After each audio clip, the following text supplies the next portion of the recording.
ನಮ್ಮನ್ನು ಬಹಳವಾಗಿ ಪ್ರೀತಿ ಮಾಡುವ ನಮ್ಮ ತಂದೆ, ನಿಮ್ಮ ನಾಮಕ್ಕೆ ಸ್ತೋತ್ರ ಸ್ವಾಮಿ. ನಿನ್ನ ಕೃಪಾಹಸ್ತಲೇ ನಮ್ಮನ್ನೇ ಒಪ್ಪಿಸ್ತೇನೆ. ವಾಕ್ಯವನ್ನು ಕೇಳುವ ಪ್ರತಿಯೊಬ್ಬರನ್ನು ಪವಿತ್ರಾತ್ಮನೇ ನಿನ್ನ ಪ್ರಸನ್ನತೆಯಲ್ಲಿ ನಡೆಸು. ನಿನ್ನ ಸಹಾಯವಿಲ್ಲದೆ ನಿನ್ನ ವಾಕ್ಯಗಳು ತಿಳ್ಕೊಳ್ಳುವುದು ಅಸಾಧ್ಯವಾಗಿದೆ. ಪವಿತ್ರಾತ್ಮನೇ, ನನಗೂ ಕೂಡ ಸಹಾಯ ಮಾಡು. ವಾಕ್ಯವನ್ನು ಬೋಧಿಸುವಾಗ ನನ್ನ ಸಂಗಡವಿದ್ದು ನನ್ನ ನಡೆಸು.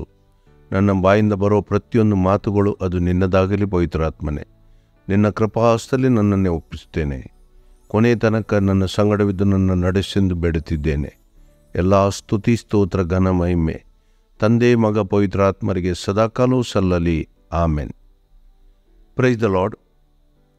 ನಾವು ಕಳೆದ ಅನೇಕ ಪ್ರಸಂಗಗಳಲ್ಲಿ ಪ್ರಾರ್ಥನೆಗೆ ಸಂಬಂಧಪಟ್ಟ ವಿಷಯಗಳನ್ನು ಧ್ಯಾನಿಸ್ತಾ ಬಂದಿದ್ದೇವೆ. ದೇವರು ನಮ್ಮಲ್ಲಿ ಅದ್ಭುತ ರೀತಿಯ ಪ್ರಕಟಣೆಗಳ ಮೂಲಕ ನಮ್ಮೊಂದಿಗೆ ಮಾತಾಡಿದ್ದಾರೆ. ಈಗ ಬಹಳ ಮುಖ್ಯವಾಗಿ ನಾವು ಕೆಲವು ವಿಷಯಗಳನ್ನು ನೋಡೋಣ. ನಮ್ಮ ಪ್ರಾರ್ಥನೆ ದೇವರು ಕೇಳದಂತೆ ಅಡ್ಡಿ ಬರುವ ಸಂಗತಿಗಳು ಯಾವುದು?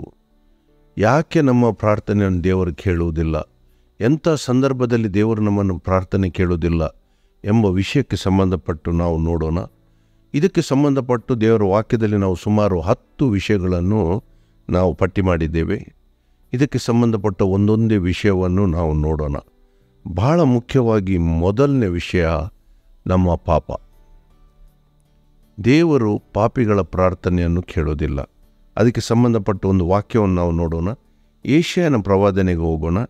59ನೇ ಅಧ್ಯಾಯ. ಯೆಶಾಯನ ಪ್ರವಾದನೆ 59ನೇ ಅಧ್ಯಾಯ 2ನೇ ವಾಕ್ಯ ನಾವು ನೋಡೋಣ.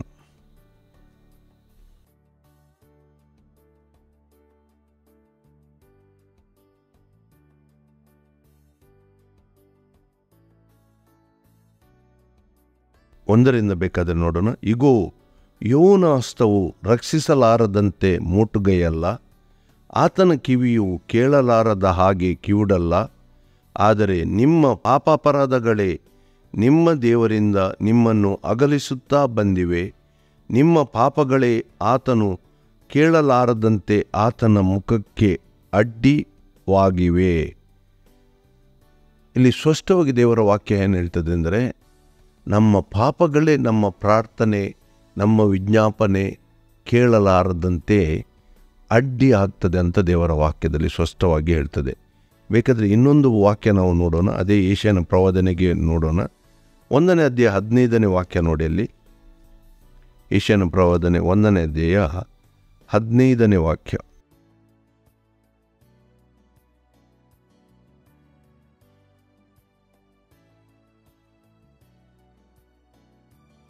ನಿಮ್ಮನ್ನು ನೋಡದಂತೆ ನನ್ನ ಕಣ್ಣುಗಳನ್ನು ಮರೆಮಾಡಿಕೊಳ್ಳುವೆನು. ಹೌದು, ನೀವು ಬಹು ಪ್ರಾರ್ಥನೆಗಳನ್ನು ಮಾಡಿದರೂ ನಾನು ಕೇಳೆನು. ನಿಮ್ಮ ಕೈಗಳಲ್ಲಿ ರಕ್ತವು ತುಂಬಿದೆ. ನಿಮ್ಮನ್ನು ತೊಳೆದುಕೊಳ್ಳಿರಿ, ಶುದ್ಧ ಮಾಡಿಕೊಳ್ಳಿರಿ. ನನ್ನ ಕಣ್ಣೆದುರಿನ ನಿಮ್ಮ ದುಷ್ಕೃತ್ಯಗಳನ್ನು ತೊಲಗಿಸಿರಿ.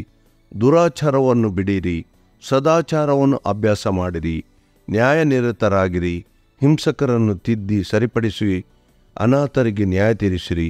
ವಿಧವೆಯ ಪಕ್ಷವಾಗಿ ವಾದಿಸಿರಿ. ನೋಡಿ, ಪಾಪಗಳೇ, ನೀವು ಬಹು ಪ್ರಾರ್ಥನೆ ಮಾಡಿದರೂ ನಾನು ಕೇಳೆನು.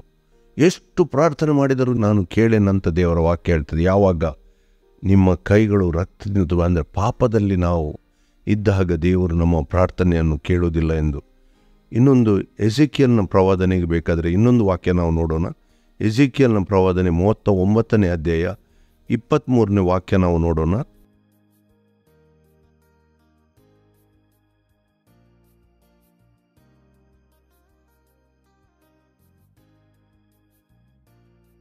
ಅಂದಿನಿಂದ ಯಾವಾಗಲೂ ತಿಳ್ಕೊಳ್ಳೋರು, ಇದಲ್ಲದೆ ಇಸ್ರಾಯೇಲರು ತಮ್ಮ ಅಧರ್ಮದ ನಿಮಿತ್ತವೇ ಸೆರೆಯಾಗಿ ಹೋದರೆಂತಲೂ ಅವರು ನನಗೆ ದ್ರೋಹ ಮಾಡಿದ್ದರಿಂದ ನಾನು ಅವರಿಗೆ ವಿಮುಖನಾಗಿ ಅವರೆಲ್ಲರೂ ಖಡ್ಗಹತರಾಗುವಂತೆ ಅವರನ್ನು ಶತ್ರುವಿನ ವಶ ಮಾಡುವೆನೆಂತಲೂ ಜನಾಂಗಗಳಿಗೆ ಗೊತ್ತಾಗುವುದು ಅಂತ ಹೇಳಿ. ನೋಡಿ, ಇಸ್ರಾಯೇಲರ ದ್ರೋಹದ ನಿಮಿತ್ತ ದೇವರು ಅವರ ಪ್ರಾರ್ಥನೆಯನ್ನು ಕೇಳದೆ ಅವರನ್ನು ಶತ್ರುಗಳ ವಶಕ್ಕೆ ಬಿಟ್ಟುಕೊಟ್ಟರಂತ. ಇನ್ನೊಂದು ಕೊನೆಯ ಒಂದು ವಾಕ್ಯ ನಾವು ನೋಡೋಣ. ಮೀಕನ ಪ್ರವಾದನೆಗೆ ಹೋಗೋಣ. ಮೀಕನ ಪ್ರವಾದನೆಯಲ್ಲಿ 3ನೇ ಅಧ್ಯಾಯ 4ನೇ ವಾಕ್ಯ ನೋಡಿ.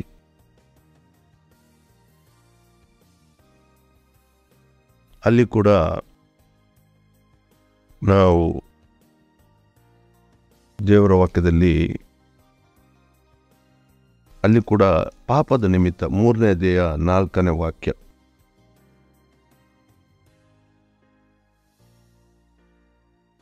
ಇಷ್ಟೆಲ್ಲ ನಡೆಸಿ ಇವರು ಯೆಹೋವನಿಗೆ ಮೊರೆಯಿಡಲು ಆತನು ಇವರಿಗೆ ಉತ್ತರ ಕೊಡೆನು, ಇವರ ನಡತೆಯ ದುಷ್ಕೃತ್ಯಗಳಿಗೆ ತಕ್ಕ ಹಾಗೆ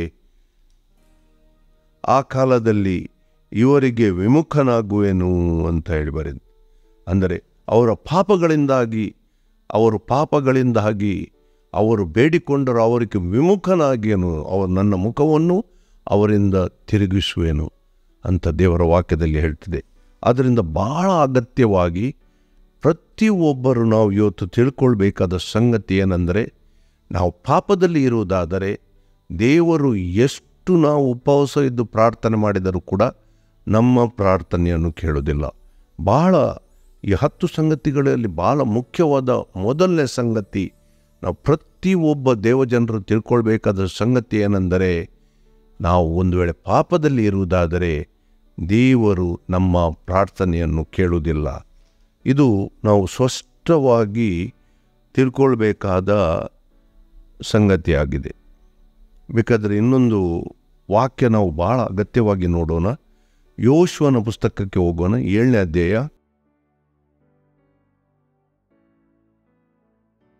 ನಮಗೆಲ್ಲರಿಗೂ ಗೊತ್ತಿರಬೇಕಾದ ಸಂಗತಿ ಇದು, ಗೊತ್ತಿದೆ ಎಲ್ಲರಿಗೆ. ಯಾಕೆಂದರೆ ಯೋಶುವನ ವಿಷಯದಲ್ಲಿ ಯಾವಾಗಲೂ ನಾವು ತಿಳ್ಕೊಳ್ಳಬೇಕಾದ ಸಂಗತಿ ಇದು. ಯಾಕೆಂದರೆ ಇಸ್ರಾಯೇಲರಿಗೆ ದೊಡ್ಡ ಅಪಜಯ ಉಂಟಾದಾಗ ಅವರು ಯೋಶುವನು ಮತ್ತು ಎಲ್ಲ ಇಸ್ರಾಯೇಲರು ಗೋಣಿ ತಟ್ಟುಕೊಂಡು ಉಪವಾಸವಿದ್ದು ಅವರು ಬೋರಲ ಬಿದ್ದು ಪ್ರಾರ್ಥನೆ ಮಾಡಿದಾಗ ದೇವರು ಅವರಿಗೆ ಮಾತಾಡಿದ ವಿಷಯನ್ನು ನೋಡಿ. ಯೋಶುವನ ಪುಸ್ತಕ 7ನೇ ಅಧ್ಯಾಯ 10ನೇ ವಾಕ್ಯ ನಾವು ನೋಡೋಣ. ಯೆಹೋವನು ಯೋಶುವನಿಗೆ ಹೇಳಿದ್ದೇನೆಂದರೆ, ಏಳು, ನೀನು ಈ ಪ್ರಕಾರ ಬೋರಲ ಬಿದ್ದಿರುವುದೇಕೆ? ಇಸ್ರಾಯೇಲರು ನನ್ನ ನಿಬಂಧನೆಯನ್ನು ಮೀರಿ ಪಾಪಿಷ್ಠರಾಗಿದ್ದಾರೆ. ನೋಡಿ, ಇಸ್ರಾಯೇಲರಿಗೆ ಯೋಶುವನ ನಾಯಕತ್ವದಲ್ಲಿ ಬಹಳ ಜಯ ಉಂಟಾಯಿತು ಅನೇಕ. ಆದರೆ ಈ ಒಂದು ಪರಿಸ್ಥಿತಿಯಲ್ಲಿ ಇಸ್ರಾಯೇಲರಿಗೆ ಅಪಜಯ ಉಂಟಾಗಿ ಇಸ್ರಾಯೇಲರು ಹಿಂದಕ್ಕೆ ಓಡಿ ಬಂದರು. ಆಗ ಸಮಯದಲ್ಲಿ ಅಲ್ಲಿ ನೋಡಿ, 7ನೇ ಅಧ್ಯಾಯನ ಮೊದಲಿನಿಂದ ನೀವು ಓದಿದರೆ ನಿಮಗೆ ಸ್ಪಷ್ಟವಾಗಿ ತಿಳ್ಕೊಳ್ತದೆ. ಅಲ್ಲಿ ಅವನು ಉಪವಾಸ ಗೋಣಿ ತಟ್ಟುಕೊಂಡು ನೋಡಿ, ಅವನು ಉಪವಾಸವಿದ್ದು ಬೋರಲ ಬಿದ್ದು ಅವರು ಯೆಹೋವನಿಗೆ ಬೊಬ್ಬೆ ಹೊಡೆಯುವಾಗ ಯಾಕೆ ಹೀಗೆ ಆಯಿತಂತ ಹೇಳಿ, ಇಸ್ರಾಯೇಲರು ದ್ರೋಹಿಗಳಾದರೂ ಯೆಹೋವನು ಕೋಪವು ಅವರ ಮೇಲೆ ಉರಿ ಹತ್ತಿತಂತವಲ್ಲಿ ಬರೆದಿದೆ 1ನೇ ವಾದ್ಯದಲ್ಲಿ. ಇದರಿಂದಾಗಿ ಇಸ್ರಾಯೇಲರಿಗೆ ಅಪಜಯ ಉಂಟಾಯಿತು. ಯೋಶುವನು ಅಲ್ಲಿ ಗೋಣಿ ಕಟ್ಟಿಕೊಂಡು ಉಪವಾಸ ಪ್ರಾರ್ಥನೆ ಗೊತ್ತು ಮಾಡಿದಾಗ ದೇವರು ಯೋಶುವನಿಗೆ ಹೇಳಿದ ಮಾತೇನೆಂದರೆ, ನೀನು ಈ ರೀತಿಯಾಗಿ ಬೋರಲು ಬಿದ್ದಿದ್ದ ಯಾಕೆ? ಇಸ್ರಾಯೇಲರಲ್ಲಿ ಪಾಪಕ್ಕೆ ಸಂಬಂಧಪಟ್ಟ ವಿಷಯವನ್ನು ತೆಗೆದು ಬಿಡಬೇಕಂತ ಹೇಳ್ತದೆ. ಅದು ನಾವು ಎಲ್ಲರಿಗೂ ಗೊತ್ತಿರುವ ವಿಷಯ. ಅಲ್ಲಿ ನೋಡಿ, ಆಕಾನನ ಪಾಪದ ವಿಷಯದಲ್ಲಿ ಅವನು ಏನು ಮಾಡಿದನು ಇದೆಲ್ಲ ನಮಗೆ ಗೊತ್ತಿರುವ ವಿಷಯದಲ್ಲಿ ಅವನು ದೇವರಿಗೆ ಸಂಬಂಧಪಟ್ಟ ಕೊಳ್ಳೆ ತಂದಾಗ ಅದನ್ನು ಮನೆಯಲ್ಲಿ ಬಚ್ಚಿಟ್ಟುಕೊಂಡದ್ದು. ಅದು ದೊಡ್ಡ ಪಾಪವಾಗಿ ದೇವರ ದೃಷ್ಟಿಯಲ್ಲಿ. ಆದ್ದರಿಂದ ಇಸ್ರಾಯೇಲಿಗೆ ಅಪಜಯ ಉಂಟಾಯಿತು. ಯೋಶುವನು ಮತ್ತು ಎಲ್ಲ ಇಸ್ರಾಯೇಲರು ಉಪವಾಸವಿದ್ದು ಪ್ರಾರ್ಥನೆ ಮಾಡಿದಾಗ ಕೂಡ ದೇವರು ಅವನ ಪ್ರಾರ್ಥನೆ ಕೇಳಲಿಲ್ಲ. ಇಲ್ಲಿ ನೋಡಿ, ಅವನು ಉಪವಾಸ ಪ್ರಾರ್ಥನೆಗೆ ಹೋದರು ಎಲ್ಲ ಇಸ್ರಾಯೇಲರು. ಆದರೆ ದೇವರು ಹೇಳ್ತಾನೆ, ನೀವು ಇಲ್ಲಿ ಬೋರಲು ಬೀಳುವುದ್ಯಾಕೆ? ನೀವು ಪ್ರಾರ್ಥನೆ ಮಾಡುವುದ್ಯಾಕೆ? ಮೊದಲು ನಿಮ್ಮಲ್ಲಿರುವ ಪಾಪಕ್ಕೆ ಸಂಬಂಧಪಟ್ಟದ್ದನ್ನು ತೆಗೆದು ಬಿಡಿರಿ. ಇಸ್ರಾಯೇಲರಲ್ಲಿ ದೇವರ ದೃಷ್ಟಿಯಲ್ಲಿ ಯಾವುದು ಕೆಟ್ಟದಾಗಿದೆ ಅದನ್ನು ತೆಗೆದು ಬಿಡಿರಿ ಅಂತ ಯೋಶುವನಿಗೆ ದೇವರು ಹೇಳ್ತಾರೆ. ಆದ್ದರಿಂದ ಭಾಳ ಅಗತ್ಯವಾಗಿ ನಾವು ಪ್ರತಿಯೊಬ್ಬರು ತಿಳ್ಕೊಳ್ಬೇಕು. ಈ ಎಲ್ಲ ವಾಕ್ಯಗಳ ಆಧಾರದಲ್ಲಿ ನಾವು ತಿಳ್ಕೊಳ್ಬೇಕಾದ ಸಂಗತಿ ಏನೆಂದರೆ, ನಮ್ಮ ಪ್ರಾರ್ಥನೆ ದೇವರು ಅದಕ್ಕೆ ಸದುತ್ತರವನ್ನು ದಯಪಾಲಿಸಬೇಕಾದರೆ, ನಮ್ಮ ಪ್ರಾರ್ಥನೆಗಳಿಗೆ ದೇವರು ಉತ್ತರ ಕೊಡಬೇಕಾದರೆ ನಮ್ಮ ವಿಜ್ಞಾಪನೆಗಳನ್ನು ದೇವರು ಕೇಳಬೇಕಾದರೆ ಮೊದಲು ನಮ್ಮನ್ನೇ ನಾವು ಪರೀಕ್ಷಿಸಿಕೊಳ್ಬೇಕು ಮತ್ತು ನಮ್ಮಲ್ಲಿ ಪಾಪಕ್ಕೆ ಸಂಬಂಧಪಟ್ಟ ಯಾವ ವಿಷಯಗಳಿವೆ ಅದನ್ನು ತೆಗೆದುಬಿಟ್ಟು ದೇವರಲ್ಲಿ ಮೊರೆ ಹಿಡಿದು ಕ್ಷಮಾಪಣೆ ಮಾಡಿ ನಾವು ಪ್ರಾರ್ಥನೆಯನ್ನು ಪ್ರಾರಂಭ ಮಾಡಬೇಕು. ಅದಕ್ಕಾಗಿ ನಾನು ಪ್ರತಿಯೊಬ್ಬರಿಗೆ ಹೇಳಿದ್ದೇನೆ, ನನ್ನ ಜೀವಿತದಲ್ಲಿ ನಾನು ಮಾಡುವ ಮೊದಲನೇ ಕಾರ್ಯ ಇದು.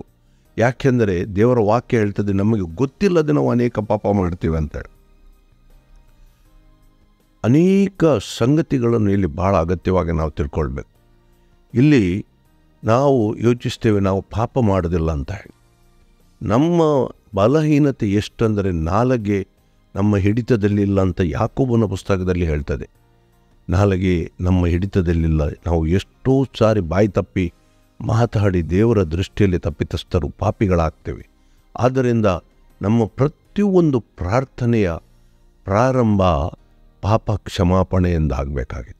ಆದ್ದರಿಂದ ಈ ಪಾಪ ಕ್ಷಮಾಪಣೆಯ ವಿಷಯದಲ್ಲಿ ನಾವು ಕೆಲವು ಸಂಗತಿಗಳನ್ನು ನಾವು ದೇವರ ವಾಕ್ಯದಲ್ಲಿ ನೋಡೋಣ. ಈಗ ನಾವು ದೇವರ ವಾಕ್ಯದ ಹಳೆ ಒಡಂಬಡಿಕೆಯಲ್ಲಿ ನೋಡಿದರೆ ದೇವರು ಪ್ರತಿಯೊಂದು ಸಂಗತಿಗಳನ್ನು ಯಜ್ಞದ ರೂಪದಲ್ಲಿ ಒಂದು ಪಾಪ ಪರಿಹಾರ ಅಥವಾ ದೇವರಿಗೆ ಮೆಚ್ಚುಗೆ ಆಗುವ ಕಾರ್ಯವಾಗಿ ದೇವರು ಅದನ್ನು ನೋಡ್ತಾರೆ. ನಾವು ಹಳೆ ಒಡಂಬಡಿಕೆಯಲ್ಲಿ ಮೊದಲನೇ ಆದಿಕಾಂಡದಿಂದ ನೋಡಿದಾಗ ಮೊದಲನೇ ಯಜ್ಞ ನಡೆದದ್ದು ಆದಾಮ ಮತ್ತು ಹವ್ವಳಿಗೆ ಅವರು ಎಲೆ ಮೈ ಮೇಲೆ ಹಾಕಿಕೊಂಡಾಗ ಆ ಎಲೆ ಬಾಡಿ ಹೋಗ್ಬೋದು ಅಂತ ಹೇಳಿ ದೇವರವರಿಗೆ ಚರ್ಮದ ಹೊದಿಕೆ ಕೊಟ್ಟದ್ದು. ಅದು ಮೊದಲನೇ ಯಜ್ಞ ನಡೆದದ್ದು. ಬೇಕಾದರೆ ನೀವು ಆದಿಕಾಂಡಕ್ಕೆ ಹೋಗಿ 3ನೇ ಅಧ್ಯಾಯ 21ನೇ ವಾಕ್ಯ ನೋಡಿ. ಆದಿಕಾಂಡ 3ನೇ ಅಧ್ಯಾಯ 21ನೇ ವಾಕ್ಯ.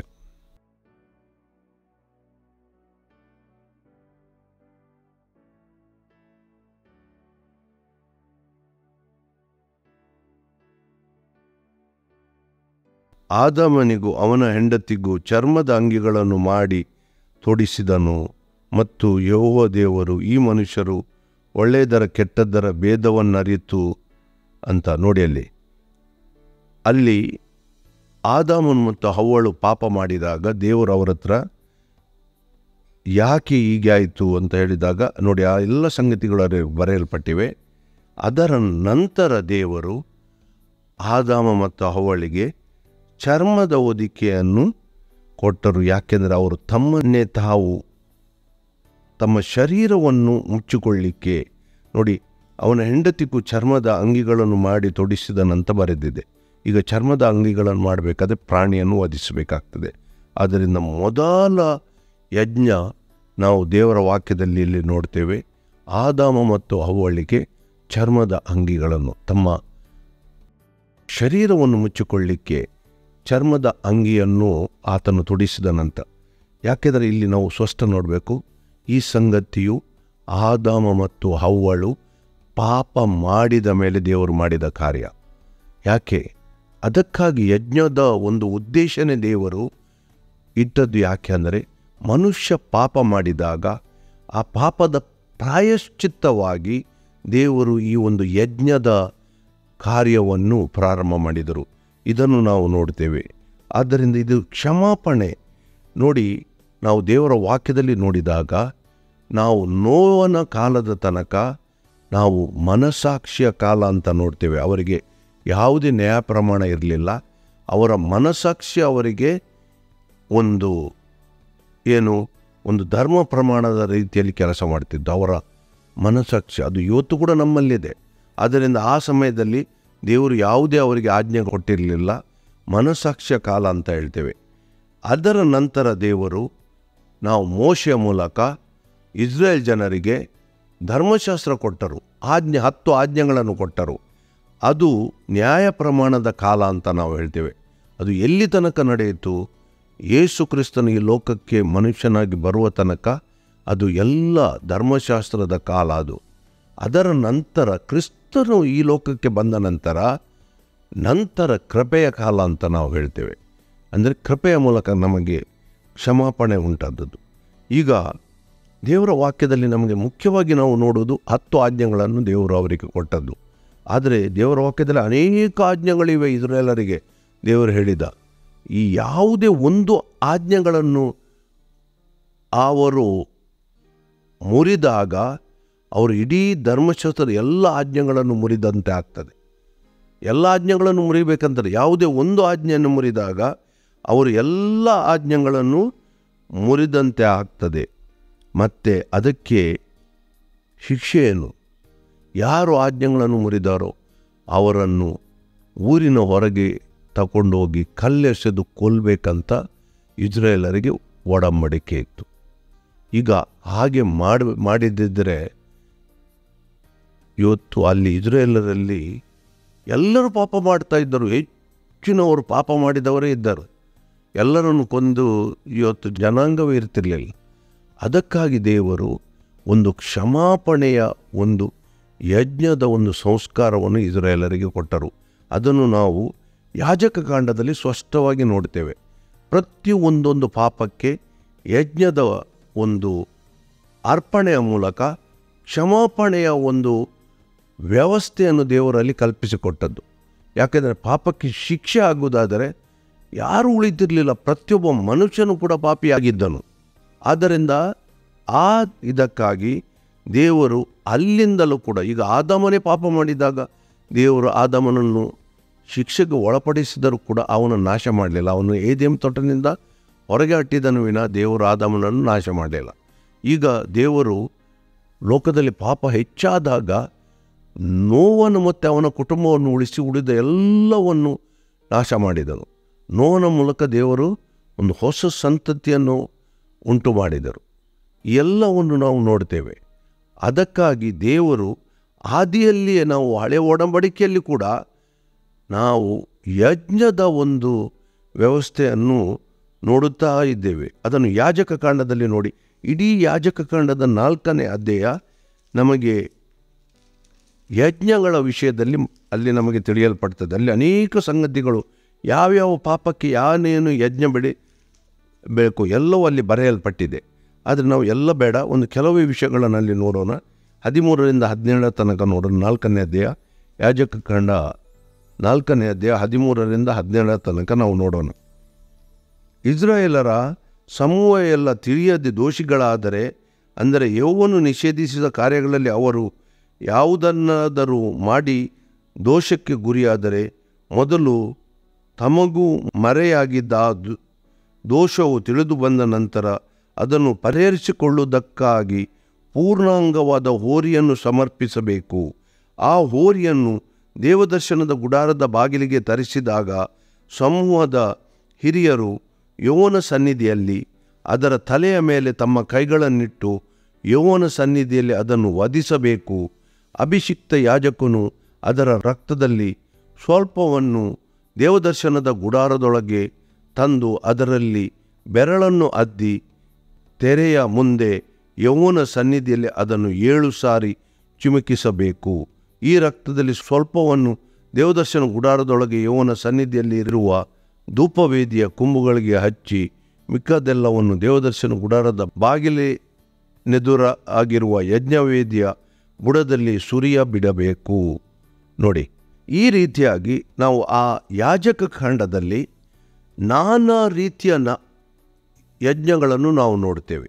ಈಗ ಈ ಯಜ್ಞಗಳ ಮೂಲಕ ದೇವರಿಗೆ ಸಮರ್ಪಕವಾಗಿ ಅದು ಒಂದು ಧೂಪದಂತೆ ಒಯ್ಯಲ್ಪಡ್ತಿತ್ತು. ಧೂಪದಂತೆ ದೇವರಿಗೆ ಒಂದು ಸುಗಂಧ ದ್ರವ್ಯವಾಗಿ ಅದು ಒಯ್ಯಲ್ಪಡ್ತಿತ್ತು. ಈಗ ಅದಕ್ಕೆ ಸಂಬಂಧಪಟ್ಟ ಒಂದು ವಾಕ್ಯ ನಾವು ನೋಡೋಣ. ನೋಹನು ದೇವರಿಗೆ ಯಜ್ಞವೇದಿಯನ್ನು ಕಟ್ಟಿ ದೇವರಿಗೆ ಯಜ್ಞವನ್ನು ಸಮರ್ಪಿಸಿದಾಗ, ಅದು 8ನೇ ಅಧ್ಯಾಯ, ಆದಿಕಾಂಡ 8ನೇ ಅಧ್ಯಾಯಕ್ಕೆ ಹೋಗಿ ಅಲ್ಲಿ ನಾವು ನೋಡ್ತೇವೆ. ಆದಿಕಾಂಡ 8ನೇ ಅಧ್ಯಾಯ 21 ಮತ್ತು 22 ವಾಕ್ಯ ನಾವು ನೋಡೋಣ. ಅಲ್ಲಿ ನೋಡಿ ಹೇಗೆ ದೇವರಿಗೆ ಅದು ಸಮರ್ಪಕವಾದ ಸುವಾಸನೆಯ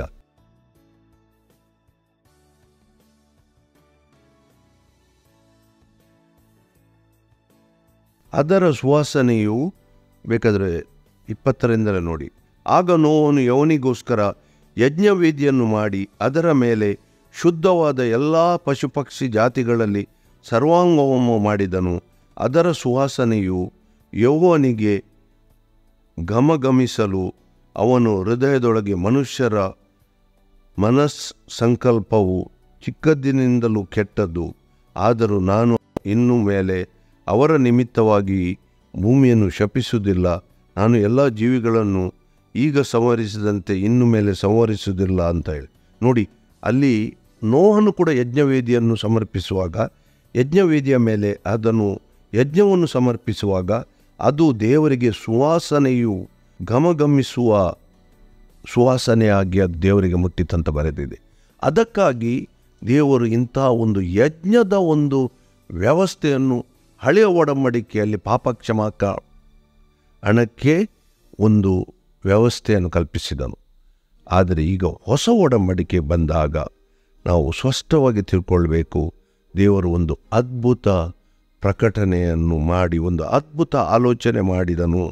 ದೇವರು ಏನು ಕ್ರಿಸ್ತನನ್ನೇ ಒಂದೇ ಸಾರಿ ಬಲಿಯಾಗಿ ಅರ್ಪಿಸಿ ನಮಗೆ ಕ್ಷಮಾಪಣೆಯ ಒಂದು ಯಜ್ಞವನ್ನು ಒಂದೇ ಸಾರಿ ಮಾಡಿ ಎಲ್ಲವನ್ನು ಮುಗಿಸಿಬಿಟ್ಟನು. ಅದಕ್ಕಾಗಿ ನಾವು ಹೊಸ ಒಡಂಬಡಿಕೆಯಲ್ಲಿ ಕ್ರಿಸ್ತನ ಯಜ್ಞ ನೋಡಿ, ಈಗ ನಾವು ಕೃಪಾಕಾಲದಲ್ಲಿದ್ದೇವೆ.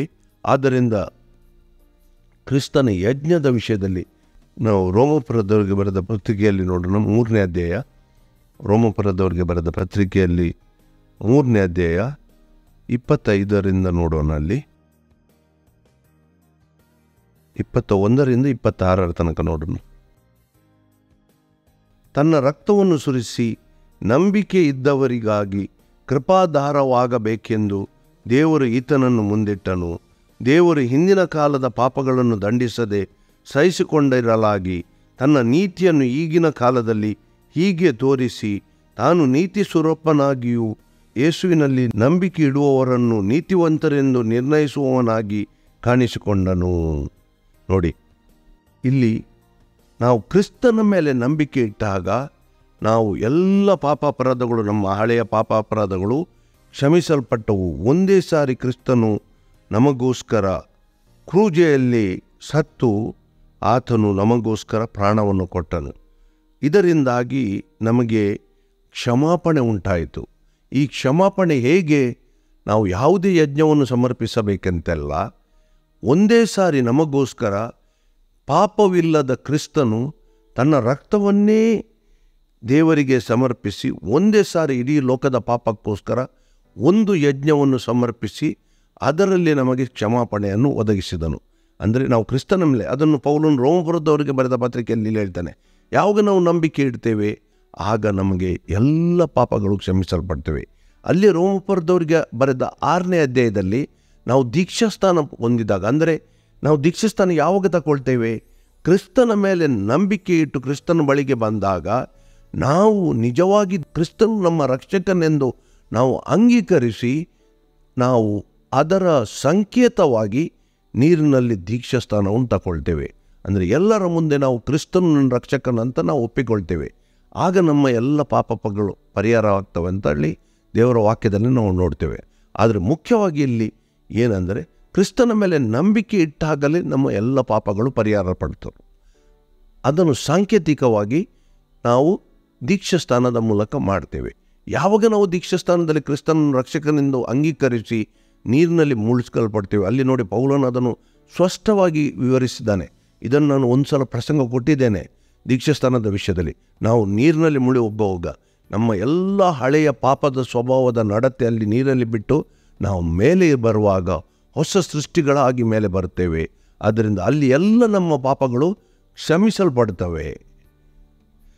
ಇದು ಒಂದು ಹಂತದ ಕ್ಷಮಾಪಣೆ.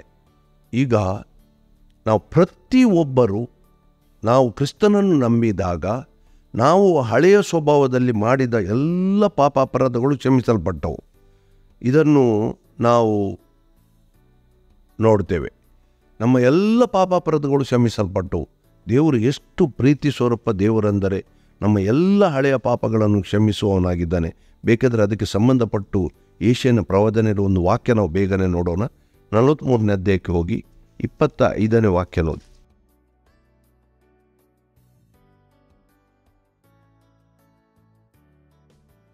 ನೋಡಿ, ನಾನಾಗಿ ನಾನೇ ನನಗೋಸ್ಕರ ನಿನ್ನ ದ್ರೋಹಗಳನ್ನು ಅಳಿಸಿಬಿಡುತ್ತೇನೆ, ನಿನ್ನ ಪಾಪಗಳನ್ನು ನನ್ನ ನೆನಪಿನಲ್ಲಿಡೇನು, ನನಗೆ ಜ್ಞಾಪಕಪಡಿಸು, ನಾವಿಬ್ಬರು ವಾದಿಸುವ ನಿನ್ನ ಸ್ವಧರ್ಮವು ಗೊತ್ತಾಗುವಂತೆ ನಿನ್ನ ನ್ಯಾಯವನ್ನು ತೋರ್ಪಡಿಸು ಅಂತೇಳಿ. ನೋಡಿ ಅಲ್ಲಿ, ನಿನ್ನ ಪಾಪಗಳನ್ನು ನಾನು ನೆನಪಿಗೆ ತರೇನು, ಎಲ್ಲವನ್ನು ಮರೆತು. ದೇವರು ಯಾವತ್ತೂ ನಮ್ಮ ಪಾಪಗಳನ್ನು ನೆನಪಿಗೆ ತರೋದಿಲ್ಲ. ದೇವರ ವಾಕ್ಯದಲ್ಲಿ ಇನ್ನೊಂದು ವಾಕ್ಯ ಇದೆ, ನಾವು ನೋಡ್ತೇವೆ, ನಿಮ್ಮ ಪಾಪಗಳು ಕಡು ಕೆಂಪಾಗಿದ್ದರೂ ನಾನು ಹಿಮದಂತೆ ಬೆಳಕು ಮಾಡ್ತೇನೆ. ಆದ್ದರಿಂದ ದೇವರು ನಮ್ಮ ಎಲ್ಲ ಪಾಪಗಳನ್ನು ಮರೆಯುವ ದೇವರಾಗಿದ್ದಾರೆ. ಇದು ಒಂದು ಸಾರಿ ನಾವು ಮಾಡಿದ ಅಪರಾಧಗಳಿಗೆ ಒಂದು ಸಾರ ನಮ್ಮದು ಕ್ಷಮಾಪಣೆ. ಈಗ ನಾವು ಕ್ರಿಸ್ತನ ಬಳಿಗೆ ಬಂದ ಮೇಲೆ ಕೂಡ ನಾವು ಪಾಪದಲ್ಲಿ ಬೀಳಲಿಕ್ಕೆ ಸಾಧ್ಯ ಉಂಟು. ಯಾಕೆಂದರೆ ನಮ್ಮಲ್ಲಿ ಶರೀರ ಇರುವ ತನಕ ನಮ್ಮಲ್ಲಿ ದೇವರದ ವಾಕ್ಯದಲ್ಲಿ ನಾವು ಸ್ಪಷ್ಟವಾಗಿ ನೋಡ್ತೇವೆ, ಶರೀರ ಮತ್ತು ಆತ್ಮಕ್ಕೆ ಒಂದು ಹೋರಾಟ ಇದೆ. ಆತ್ಮನು ನಮಗೆ ದೇವರ ಕಡೆಗೆ, ಪರಿಶುದ್ಧತೆ ಕಡೆಗೆ ಎಳೆಯುತ್ತಾನೆ, ಶರೀರ ನಮಗೆ ಪಾಪದ ಕಡೆಗೆ ಎಳೆಯುತ್ತದೆ. ಆದ್ದರಿಂದ ಈ ಒಂದು ಯುದ್ಧದಲ್ಲಿ ನಾವು ಜಯಶೀಲರಾಗುವಂತೆ ದೇವರ ಆತ್ಮನ ಬಲವನ್ನು ಹೆಚ್ಚು ಹೊಂದಬೇಕು. ಆದರೆ ಕೂಡ ನಾವು ಬಿದ್ದು ಹೋಗಲಿಕ್ಕೆ ಸಾಧ್ಯ ಇದೆ, ನಾವು ಪಾಪದಲ್ಲಿ ಬೀಳಲಿಕ್ಕೆ ಸಾಧ್ಯ ಇದೆ. ಯಾಕೆಂದರೆ ನಮ್ಮ ಶರೀರ ಇರುವ ತನಕ ಈ ಶರೀರವು ಪಾಪಕ್ಕೆ ಸಂಬಂಧಪಟ್ಟಾದ್ದರಿಂದ ಅದು ನಮ್ಮನ್ನು ಪಾಪದ ಕಡೆಗೆ ಎಳೆಯುತ್ತದೆ. ಅದಕ್ಕಾಗಿ ನಾವು ಯೋಹಾನನ ಪತ್ರಿಕೆಯಲ್ಲಿ ನೋಡ್ತೇವೆ ಪಾಪ ಕ್ಷಮಾಪಣೆ. ಯೋಹಾನನ ಬೇಕಾದರೆ ನೋಡಿ, ಅದೇ ಯೋಹಾನನ ಮೊದಲನೇ ಪತ್ರಿಕೆಗೆ ಹೋಗೋಣ. ಮೊದಲನೇ ಅಧ್ಯಾಯದಲ್ಲಿ ಈ ವಾಕ್ಯಗಳನ್ನು ಸ್ಪಷ್ಟವಾಗಿ ನಾವು ನೋಡ್ತೇವೆ. ನೋಡಿ, 8ನೇ ವಾಕ್ಯ, ಯೋಹಾನನು ಬರೆದ ಮೊದಲನೇ ಪತ್ರಿಕೆ 1ನೇ ಅಧ್ಯಾಯ 8ನೇ ವಾಕ್ಯ. ನಿಮ್ಮಲ್ಲಿ ಪಾಪವಿಲ್ಲವೆಂದು ನೀವು ಹೇಳಿದರೆ ನಮ್ಮನ್ನು ನಾವೇ ಮೋಸಪಡಿಸಿಕೊಳ್ಳುತ್ತೇವೆ ಮತ್ತು ಸತ್ಯವೆಂಬುದು ನಮ್ಮಲ್ಲಿಲ್ಲ. ನಮ್ಮ ಪಾಪಗಳನ್ನು ಒಪ್ಪಿಕೊಂಡು ಅರಿಕೆ ಮಾಡಿದರೆ ಆತನು ನಂಬಿಗಸ್ತನೂ ನೀತಿವಂತನೂ ಆಗಿರುವುದರಿಂದ ನಮ್ಮ ಪಾಪಗಳನ್ನು ಕ್ಷಮಿಸಿಬಿಟ್ಟು ಸಕಲ ಅನೀತಿಯನ್ನು ಪರಿಹರಿಸಿ ನಮ್ಮನ್ನು ಶುದ್ಧಿ ಮಾಡುವನು. ನೋಡಿ, ಇದು ಯಾವಾಗ ನಾವು ಕ್ರಿಸ್ತನ ಮೇಲೆ ನಂಬಿಕೆ ಇಟ್ಟು ನಮ್ಮ ಹಳೆಯ ಪಾಪಗಳು ಕ್ಷಮಿಸಲ್ಪಟ್ಟಿತು ಒಂದು ಹಂತದಲ್ಲಿ, ನಂತರ ಆದರೆ ನಾವು ಯಾವತ್ತೂ ಕೂಡ ಬೇಕಂತ ಪಾಪ ಮಾಡಬಾರದಂತ ದೇವರ ವಾಕ್ಯದಲ್ಲಿ ಸ್ಪಷ್ಟವಾಗಿದೆ. ಆದರೆ ನಮ್ಮ ಬಲಹೀನತೆಯಿಂದ ನಾವು ಸಣ್ಣ ಸಣ್ಣ ತಪ್ಪುಗಳ ಮೂಲಕ ಪಾಪ ಮಾಡಿಕೊಂಡಾಗ ಅದಕ್ಕೆ ಕ್ಷಮಾಪಣೆ ನಾವು ಬೇಡಬೇಕಾಗ್ತದೆ. ಅದು ಇಲ್ಲಿ ಯೋಹಾನನು ಪ್ರಸ್ತಾಪಿಸುವ ಸಂಗತಿಯಲ್ಲಿ ಮೊದಲನೆಯ ಪತ್ರಿಕೆಯಲ್ಲಿ ಅಲ್ಲಿ ಏನು ಹೇಳ್ತಾನೆ, ನಮ್ಮಲ್ಲಿ ಯಾಕೆ ಅಂದರೆ ಒಂದು ಸುಳ್ಳು ಮಾತು ನಮ್ಮ ಬಾಯಿಂದ ಬಂದರೆ ಅದು ಕೂಡ ಪಾಪ. ನಾವು ಎಷ್ಟು ಸಾರಿ ಸುಳ್ಳು ಹೇಳ್ತೇವೆ ನೋಡಿ. ಆದ್ದರಿಂದ ಯಾವ ಮನುಷ್ಯನೂ ಕೂಡ ನಾನು ಪಾಪ ಮಾಡೋದಿಲ್ಲ ಅಂತ ಈ ದೇವರ ವಾಕ್ಯ ಏನು ಹೇಳ್ತದೆ, ಪಾಪಗಳನ್ನು ಒಪ್ಪಿಕೊಂಡು ಮೊದಲು ನಮ್ಮನ್ನೇ ನಾವು ಪರೀಕ್ಷಿಸಿಕೊಳ್ಬೇಕು. ಅದಕ್ಕಾಗಿ ಕರ್ತನ ಭೋಜನದಲ್ಲಿ ಪಾಲ್ಗೊಳ್ಳುವಾಗ ಕೂಡ ನಾವು ಅಯೋಗ್ಯರಾಗಿ ಪಾಲ್ಗೊಳ್ಳಬಾರದಂತ ದೇವರ ವಾಕ್ಯ ಹೇಳ್ತದೆ. ನಮ್ಮ ಎಲ್ಲ ಪಾಪ ಅಪರಾಧಗಳನ್ನು ಒಪ್ಪಿಕೊಂಡು, ಯಾಕೆಂದರೆ ನೋಡಿ, ನೀವು ಎಲ್ಲ ಲೋಕದಲ್ಲಿ ಹೋಗಿ ಯಾರ ಹತ್ರ ಬೇಕಾದರೆ ಕೇಳಿ, ನೀವು ಪಾಪ ಮಾಡಿದ್ದೆ, ಇಲ್ಲ ನಾನು ಪಾಪ ಮಾಡಲಿಲ್ಲ ಅಂತ ಹೇಳ್ತಾರೆ.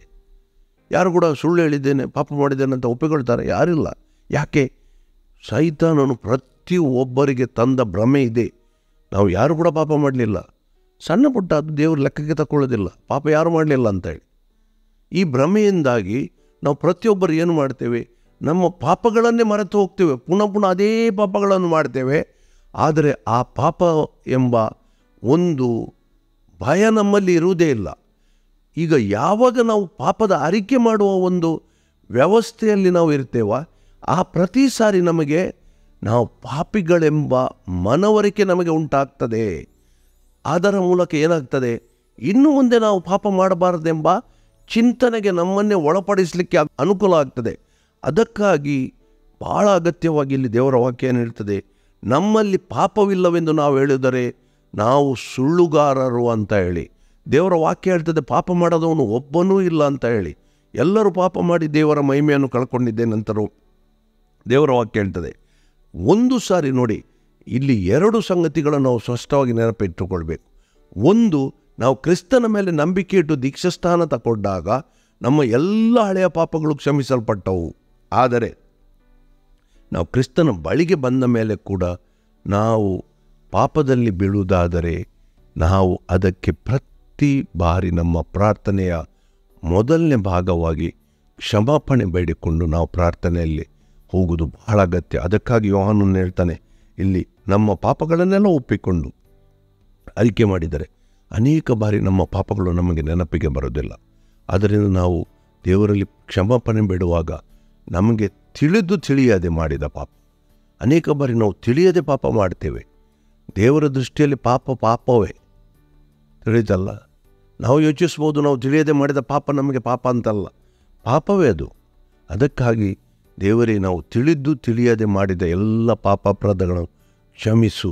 ಯಾಕೆ? ಆತನು ನೀತಿವಂತನು, ನಮ್ಮ ಪಾಪಗಳನ್ನು ಕ್ಷಮಿಸ್ತಾನೆ. ಅದಕ್ಕಾಗಿ ಪಾಪ ಕ್ಷಮಾಪಣೆಯಲ್ಲಿ ಬಹಳ ಅಗತ್ಯದ ಮಾನಸಾಂತರ ಅಂತ ಹೇಳಿ ಒಂದು ವಿಷಯ ಇದೆ. ಅದನ್ನು ನಾವು ಅನೇಕ ಬಾರಿ ಚರ್ಚೆ ಮಾಡಿದ್ದೇವೆ, ಅನೇಕ ಬಾರಿ ಧ್ಯಾನಿಸಿದ್ದೇವೆ.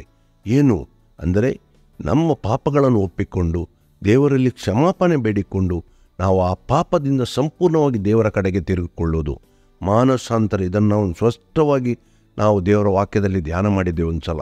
ಅಂದರೆ ಸಂಪೂರ್ಣ ಪಾಪದ ಕಡೆಯಿಂದ ಸಂಪೂರ್ಣ ದೇವರ ಕಡೆಗೆ ನಾವು ತಿರುಗುವುದಾಗಿದೆ.